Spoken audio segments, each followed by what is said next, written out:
नए साल में धनबाद के नए एसएसपी ने पदभार ग्रहण किया है। एसएसपी हरदीप पी जनार्दन ने पूर्व एसएसपी से लिया पदभार। पदभार के बाद नए एसएसपी ने प्रेस कॉन्फ्रेंस किया है। जिले को अपराध मुक्त बनाने पहली प्राथमिकता बताई है। एसएसपी ने ऑर्गेनाइज्ड क्राइम पर फोकस रहेगा। जिस तरीके से यह प्रेस वार्ता की गई, उन्होंने कहा कि ऑर्गेनाइज्ड क्राइम पर सीधा नजर रखा जाएगा, जन सहयोग समिति का गठन किया जाएगा। आपको बता दे, ऐसा एसएसपी ने कहा है। नए साल में धनबाद के नए एसएसपी ने पदभार ग्रहण किया। एसएसपी हरदीप पी जनार्दन ने पूर्व एसएसपी से लिया है पदभार।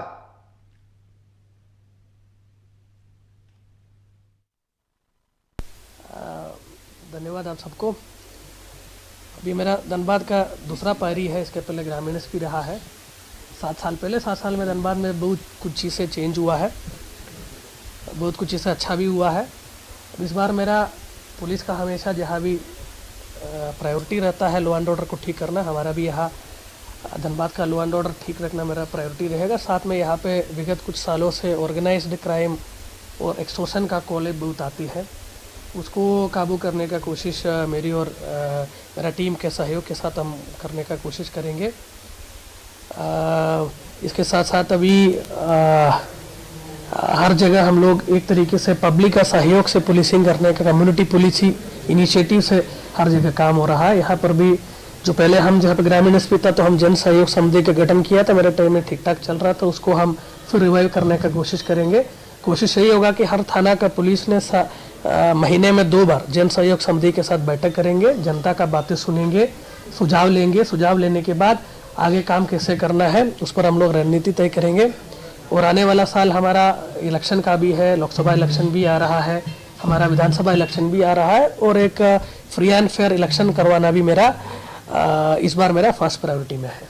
कुछ दिनों से लगातार परेशान रहे हैं सर, जैसे हाँ उनकी आशा है आपसे। जैसे हम बोला है कि अभी यहाँ पे कुछ साल से ऑर्गेनाइज्ड क्राइम कुछ बढ़ गया है, इसका निराकरण के लिए अभी हम लोग हर तरीके का स्टेक होल्डर्स के साथ हम लोग बैठक करेंगे, चैम्बर के साथ भी, जनता के साथ भी और लोगों के साथ बैठ के इसका सोल्यूशन क्या हो सकता है इसके बात पर हम लोग विचार विमर्श करेंगे और पब्लिक से सुझाव भी लेंगे। सुझाव लेने के बाद जो भी सही और लीगल स्टेप्स होगा वो हम लोग लेंगे।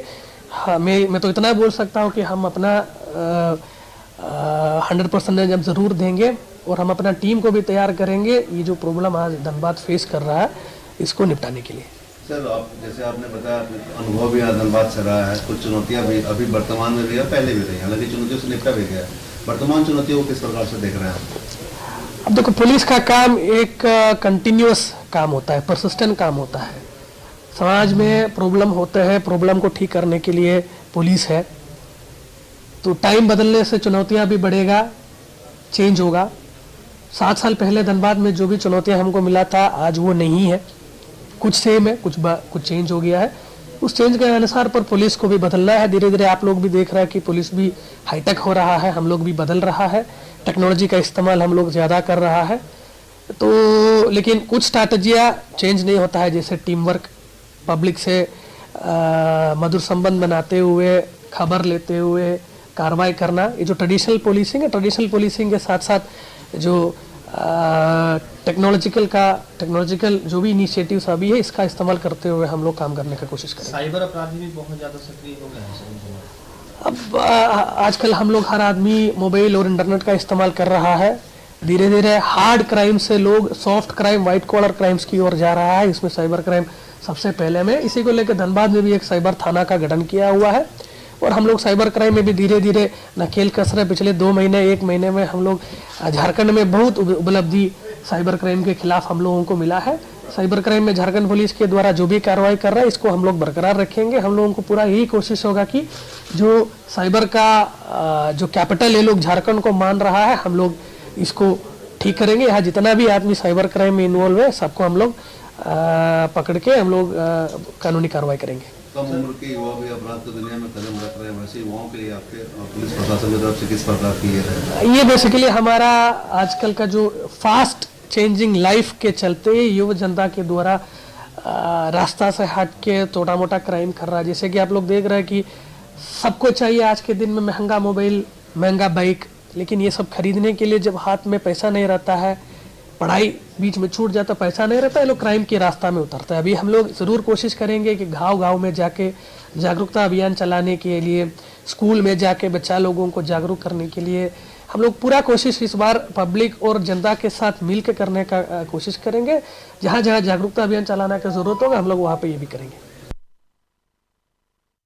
धनबाद के एसएसपी हरदीप पी जनार्दन ने अपना पदभार ग्रहण कर लिया है और नए साल के मौके पर उन्होंने अपना पदभार ग्रहण किया है। साथ ही उन्होंने कहा है कि उनकी पहली प्राथमिकता धनबाद में बढ़ते क्राइम पर होगी। और इस पर अधिक बात करने के लिए धनबाद से हमारे संवाददाता शरद चंद्र हमारे साथ बने हुए। शरद, धनबाद नए एसएसपी ने अपना पदभार ग्रहण कर लिया। उन्होंने कहा है कि पहली प्राथमिकता धनबाद में बढ़ते क्राइम पर होगी।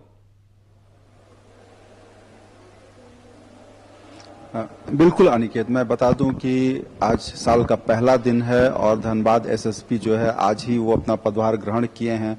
अभी हम मौजूद हैं यहाँ कलेक्टेरिएट में, जहाँ की नया एसपी भवन बना हुआ है और यहीं पर जो है एसएसपी कार्यालय हमारे पीछे है, जहाँ पर आज सुबह जो है धनबाद एसएसपी ने अपना पदभार ग्रहण किया और पूरे एसएसपी जो है संजीव कुमार से अपना पदभार ग्रहण किया है।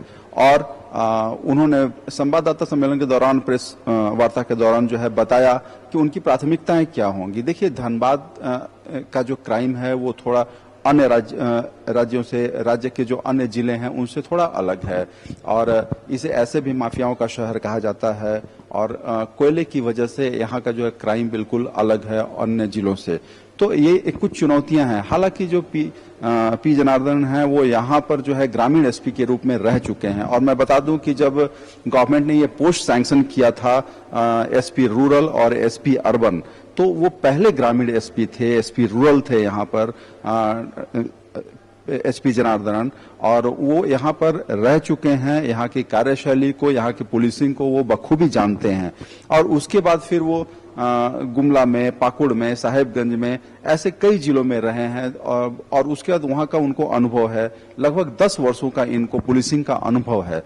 तो ये समझा जा रहा है कि यहाँ की पुलिसिंग वो अच्छे से समझते होंगे और उम्मीद जताई जा रही है कि जो जिस तरह का क्राइम है उसको ये कंट्रोल करने में सक्षम होंगे। सबसे बड़ी बात यह है कि बड़ा है जिस तरीके से धनबाद में क्राइम बढ़ा है, ये चुनौती होगा उनके लिए। जिस तरीके से धनबाद में लगातार क्राइम बढ़ते जा रहा है, क्राइम के साथ साथ और भी कई मामले हैं जिसमें धनबाद अभी काफी ज्यादा हाईलाइट हो चुका है, तो कहीं ना कहीं उनके पास चुनौतियां बहुत अधिक होगी। बिल्कुल, देखिए धनबाद में अभी क्राइम ग्राफ बढ़ा है, इसमें कोई संदेह नहीं है, क्योंकि विधि व्यवस्था में काफी गिरावट आई थी पिछले कुछ दिनों से जिस प्रकार से चल रहा था और ये धनबाद का एक बड़ा मुद्दा हो गया था। धनबाद में विधि व्यवस्था की समस्या जो है एक बड़ा मुद्दा हो गया था और इसे जो है राजनीतिक रंग भी दिया जा रहा था। तमाम राजनीतिक दल जो है वो इसमें कूद पड़े थे और इसको लेकर धरना प्रदर्शन तक हो रहा था और ये बताया जा रहा था, इस तरह का एक नैरेटिव बन चुका था कि जो पुलिस जो है वो कहीं न कहीं जो यहाँ पर क्राइम हो रहा है इसको कंट्रोल करने में नाकामयाब है और इस तरह की चीजें देखी भी जा रही थी। जिस तरह से प्रिंस खान की गुंडागर्दी सामने आ रही थी, जिस तरह से धमकियां मिल रही थी व्यवसायियों को और तमाम इस तरह का काम हो रहा था जो कि धनबाद को लाइमलाइट में ला दे रहा था। अभी रिसेंट 3 दिसंबर को जो है जेल में गोलीबारी हो जाती है, हमला हो जाता है और उसमें कुख्यात अपराधी अमन सिंह, उसकी हत्या हो जाती है। तो ये कई चीजें ऐसी थी जो कि यहाँ के क्राइम को जो है एक पुलिस को एक चुनौती मिल रही थी उससे और पुलिस कहीं न कहीं उसमें बेबस लाचार नजर आ रही थी। तो अब नए एसएसपी के आने के बाद एक उम्मीद जग गई है कि जिस तरह का क्राइम यहाँ पर हो रहा था उस पर बिल्कुल लगाम लगेगा, नकेल कसी जाएगी। आज जिस प्रकार से एसएसपी ने प्रेस कॉन्फ्रेंस के दौरान बताया कि ऑर्गेनाइज्ड क्राइम पर उनका पूरा फोकस होगा, हालांकि उन्होंने कोई प्रिंस खान का या किसी तरह का नाम नहीं लिया। उन्होंने कहा कि ऑर्गेनाइज्ड क्राइम पर उनका पूरा फोकस रहेगा। उसके बाद जो दूसरा जो अपराध है वो साइबर क्राइम है। साइबर क्राइम एक बड़ी चुनौती है, क्योंकि उन्होंने कहा कि अभी क्या है कि हार्ड क्राइम से लोग सॉफ्ट क्राइम की ओर बढ़ रहे हैं। जो अपराध कर्मी हैं वो सॉफ्ट क्राइम की ओर बढ़ रहे हैं। सॉफ्ट क्राइम में सबसे बड़ी प्राथमिकता सबसे बड़ी है साइबर क्राइम। तो साइबर क्राइम के मामले धनबाद में ऐसे भी बहुत सारे आ रहे हैं। इसके लिए यहाँ एक थाना भी स्टैब्लिश किया गया है, लेकिन पुलिस का पूरा फोकस उस पर होगा। उसके अलावे जो लॉ एंड ऑर्डर को मेंटेन करने की जो समस्या उत्पन्न हो रही थी और जिस प्रकार से विधि व्यवस्था के लिए एक चुनौती साबित हो रहे थे यहाँ के कुछ अपराध कर्मी, तो इसको लेकर जो है उनकी प्राथमिकता थी। उन्होंने कहा कि ये सब कुछ चीजें हैं वो उनकी प्राथमिकताओं में शामिल हैं, जिस पर वो नियंत्रण करेंगे और इसके लिए वो एकदम कृत संकल्प दिखे। वो दृढ़ निश्चय से ओतप्रोत थे और उन्होंने इस बारे में कहा कि जिस तरह से यहाँ पर अपराध बढ़े हैं उस अपराध को अविलंब नियंत्रित कर लिया जाएगा। उसके लिए वो सब कुछ करेंगे जो पुलिस को करना चाहिए। सर, जिस तरीके से धनबाद में लगातार क्राइम का ग्राफ बढ़ रहा है, कहीं ना कहीं जो लोग हैं, व्यापारी संत थे, वो लगातार प्रदर्शन कर रहे थे और पूर्व एसएसपी संजीव कुमार को यहां से हटाने की मांग कर रहे थे लगातार, जिसके बाद यहां पर उनको हटा दिया गया है और यहां पर नए एसएसपी आ गए हैं। और जिस तरीके से आपने बताया कि उन्होंने नाम लिए बिना कहा कि जो ऑर्गेनाइज्ड क्राइम है उस पर नकेल कसा जाएगा, तो क्या लगता है कितना कारगर साबित होगा जिस तरीके से यह फैसला लिया गया है, इन्हें धनबाद लाया गया है? देखिए अनिकेत, एचपी जनार्दन जो है वो यहाँ के अच्छे आईपीएस अधिकारियों में माने जाते हैं। 2013 बैच के अधिकारी हैं, मूलतः केरल के रहने वाले हैं और उसके बाद वो धनबाद में पहले ग्रामीण एसपी के रूप में आए और अब अपना कार्यकाल पूरा किया। सबसे बड़ी चीज क्या है कि धनबाद को वो बखूबी जानते हैं। धनबाद में रेल एसपी के भी रूप में वो रहे, तो काफी समय उन्होंने धनबाद में गुजारा है, इसलिए धनबाद के पूरे क्राइम ग्राफ को समझते हैं, पूरे क्राइम को समझते हैं और धनबाद की डेमोग्राफी को समझते हैं। तो ये सब कई चीजें ऐसी हैं कि वो यहाँ पर जो अपराधी हैं उनके क्रोनोलॉजी को समझते हैं, तो उनको सब कुछ पता है। उन्हें बताने की आवश्यकता नहीं होगी, उन्हें बहुत ज्यादा वर्कआउट करने की जरूरत नहीं पड़ेगी। वो सब कुछ समझे हैं, उनको पता है कि वासेपुर क्या है, उनको पता है कि कोयले में किस प्रकार से अपराध कर्मी लिप्त होते हैं, संलिप्त होते हैं। उनको पता है कि बाहर के शूटर कैसे आते हैं और यहाँ अपराध करके चले जाते हैं। तो ये कई चीजें जो हैं उन्हें बताने की आवश्यकता नहीं है, वो सब कुछ जानते हैं। तो इसलिए उनके लिए काम करना काफी आसान हो जाएगा और यही वजह है कि सरकार ने ऐसे आईपीएस अधिकारी को चुना है धनबाद के लिए, जो कि यहाँ पर सक्षम है, यहाँ के अपराध को नियंत्रित करने में सक्षम है। आपने कहा कि वो सब कुछ जानते हैं, लेकिन जानता हर कोई है, लेकिन उस पे नकेल कैसे कसा जाए ये बहुत जरूरी है। कहीं ना कहीं आपने इस तरीके से कहा कि ना सिर्फ धनबाद में क्राइम, यहां पर कोयला माफिया हो, चाहे तमाम जिस तरीके की बातें आप सामने आ रही, यहां पर साइबर क्राइम हो, कहीं ना कहीं 3-4 मुद्दे हैं जिसको लेकर के इन्हें बहुत सारे काम करने पड़ेंगे।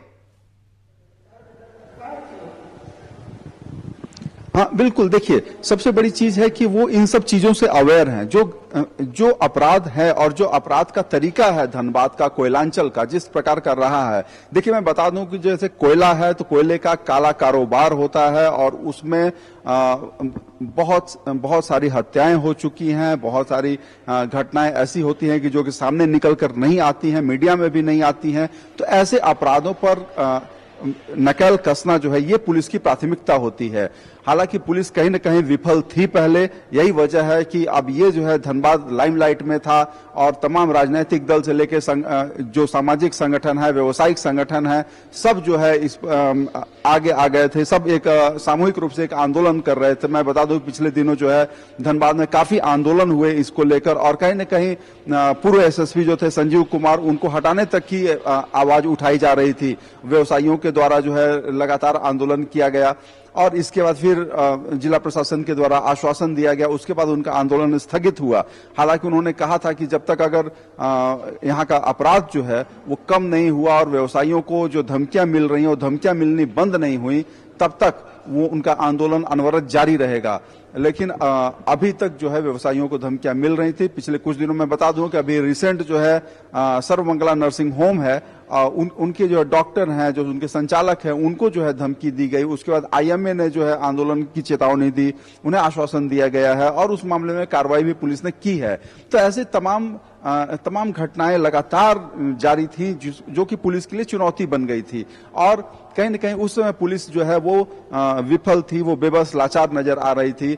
कुछ अपराध कर्मियों को पकड़ा जा रहा था, बावजूद अपराध में कमी नहीं आ रही थी। सर तो लेकिन ऐसी क्या कई लगता चीजें है हैं कि जो अब एसएसपी बदल गए हैं, तो क्या लगता है कि जिस तरीके से क्राइम की घटनाएं बढ़ गई थी इस पर लगाम लगेगा या नहीं? क्योंकि जो व्यवसायी वर्ग के लोग हैं या फिर जो धनबाद वासी है वो यही चाहते हैं कि धनबाद में जिस तरीके से क्राइम का ग्राफ बढ़ा है उस पर नकेल कसा जाए। तो क्या लगता है इनके आने से जिस तरीके से लगातार व्यापारियों को निशाना बनाया जा रहा था उस पर लगाम लगेगी? बिल्कुल अनिकेत, ये तो देखना होगा कि आगे क्या होता है और एसएसपी ये कितना कारगर साबित होते हैं धनबाद के लिए और धनबाद के में जो बढ़ते अपराध हैं उस पर कितना नियंत्रण कर पाते हैं। लेकिन इनका जो आज बातचीत के दौरान जो उनकी दृढ़ इच्छा शक्ति थी कि हम अपराध को नियंत्रित कर लेंगे, इससे समझ में आ रहा है कि बिल्कुल ये अपराध को नियंत्रित कर सकते हैं। और जिस प्रकार से इनको भेजा गया है, इनको इसीलिए वजह से भेजा गया कि वो धनबाद को बखूबी जानते हैं, धनबाद के अपराध को वो जानते हैं। तो यही वजह है कि इनको यहाँ पर भेजा गया है और वो ग्रामीण एसपी यहाँ पर रह चुके हैं। यहाँ पर किस प्रकार का अपराध होता है, अपराध का क्या तरीका है, ये सारी चीजें वो जानते हैं और वो लगाम लगाने में सक्षम होंगे, ऐसा माना जा रहा है। और जिस तरह से उन्होंने भी आश्वस्त किया लोगों को कि जिस प्रकार के अपराध हैं वो अपराधों को नियंत्रित किया जाएगा और यहाँ पर जो है कानून व्यवस्था का शासन रहेगा। तो ये कई चीजें हैं जो कि लग रहा है और व्यवसायी वर्ग हो, चाहे आम लोग हो, चाहे सामाजिक संगठन हो, सब में एक विश्वास का भाव है कि नए कप्तान आए हैं और वो धनबाद के विधि व्यवस्था को संभालने में सक्षम होंगे। अब ये देखना होगा, आगे समय बताएगा कि कितना वो कारगर साबित होता है। सरकार का ये जो निर्णय है वो कितना अच्छा साबित हो रहा है और अधिकारी जो हैं एचपी जनार्दनन वो कितना सक्षम होंगे यहाँ के कानून व्यवस्था को सुदृढ़ बनाने में और यहाँ पर जो है कानून का राज कायम करने में। क्योंकि अभी के दिनों में अपराध जो है वो बढ़े हैं। पिछले अगर हम एक माह पीछे अगर जाते हैं तो हम देखते हैं कई बड़ी घटनाएं हुई हैं जो कि धनबाद को जो है नेशनल लेवल पर लाइमलाइट में ला दी। और सबसे बड़ी घटना थी अमन सिंह की हत्या। अमन सिंह की हत्या जो है बड़ी विफलता मानी जा रही थी पुलिस के लिए और जेल प्रशासन के लिए, क्योंकि कहीं न कहीं जो जितनी भी एजेंसियां हैं, जो खुफिया एजेंसियां, इंटेलिजेंस एजेंसीज हैं, वो कामयाब नहीं हुई। उनके पास प्रॉपर इंफॉर्मेशन, प्रॉपर इनपुट जो आना चाहिए था वो नहीं आ पाया और यही वजह है कि इतनी बड़ी घटना जो है जेल के अंदर हो जाती है और कुख्यात अपराधी अमन सिंह जो कि नीरज सिंह की हत्या में वांछित था और उस आरोप में वो जेल में बंद था, उसकी हत्या जेल के अंदर कर दी जाती है। जेल में कैसे हथियार पहुंचता है इसकी जानकारी अभी तक नहीं हो पाई है और अभी भी उसमें जांच जारी है। लेकिन सबसे बड़ी चीज यही है कि ऐसी घटनाएं फिर ना हो, इनकी पुनरावृत्ति ना हो, इसके लिए अधिकारियों को एक अच्छे अधिकारी का चयन किया गया है। अब देखना ये दिलचस्प होगा कि ये एचपी जनार्दन इस चुनौती को कैसे लेते हैं और किस प्रकार से ये यहाँ के अपराध को वो नियंत्रित करते हैं। क्योंकि धनबाद का अपराध अन्य जिलों के अपराध से बिल्कुल अलग है, क्योंकि यहाँ पर कोयला है और यहाँ कोयले का कारोबार है, यहाँ पर माफिया राज चलता है। ऐसी कई घटनाएं होती हैं जो कि अन्य जिलों में इस तरह की घटनाएं नहीं होती हैं। एसपी जनार्दन को इसका अनुभव है और वो यहाँ पर जो है कितना कारगर साबित होंगे ये देखना होगा। जी सर, जिस तरीके से अब ये देखने वाली बात होगी कि नए एसएसपी किस तरीके से धनबाद में क्राइम पर कंट्रोल करते हैं। फिलहाल आपका हमारे साथ जुड़ने के लिए बहुत बहुत धन्यवाद शरद। तो धनबाद नए एसएसपी पी जनार्दन ने अपना पदभार ग्रहण कर लिया और आपको बता दें कि उन्होंने प्रेस वार्ता की जहां उन्होंने कहा कि उनका प्राइम फोकस क्राइम पर रहेगा। फिलहाल